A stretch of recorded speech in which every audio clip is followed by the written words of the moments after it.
મારું નામ કલ્પેશ રાજ છે. તો અમે સંસ્થા ચાલે છે કર્મરાજ ફાઉન્ડેશન. છેલ્લા 3 વર્ષથી અમે ચકલીના માળાનું વિતરણ કરીએ છીએ. અમારો મેન હેતુ એવું છે કે ચકલી જે પક્ષી ખરું ને ઘણા સમયથી શહેરોમાંથી વિલુપ્ત થઈ રહ્યું છે. એ શહેરનું સંવર્ધન થાય અને ચકલીની સંખ્યા વધે આપણા અને જળવાઈ રહે, કેમ કે એ પર્યાવરણ માટે બહુ જરૂરી છે.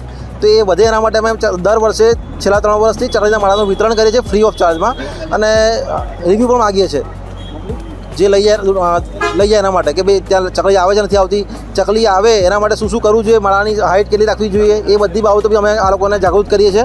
બીજું અમે અમારી સંસ્થા કરીને છેલ્લા 3 વર્ષથી બીજા તો ઘણા બધા સેવા કાર્ય કરે છે. અમારો મેઇન હેતુ છે શિક્ષણનો. તો જે સ્લમ એરિયાના બાળકો ખરા ને એમના માટે અમે લોકો ફ્રી ઓફ સેશન ચલાવીએ છીએ એજ્યુકેશનના. એમને સ્ટેશનરી પૂરી પાડીએ છીએ. પતા જે બાળકોની ઘણા બાળકો એવા છે જે શાળામાં ભણે છે પ્રાથમિક શાળામાં જેની ફીના પૈસા ના હોય, એ લોકોને આર્થિક સહાય કરીએ છીએ, ચોપડા પૂરા પાડીએ છીએ. આના સિવાય ઘણી બધી એક્ટિવિટી અમારી સંસ્થા કરે છે, જે રીતે બાળકોને કપડાં પૂરા પાડો છે. વૃદ્ધની સહાય જે વૃદ્ધો છે એમને નિરાધાર બાળકો જેના કોઈ પાછળ સંતાન ના હોય એ લોકોનો અનાજ કરાની કીટોથી માંડીને આર્થિક સહાય પણ અમે કરીએ છીએ.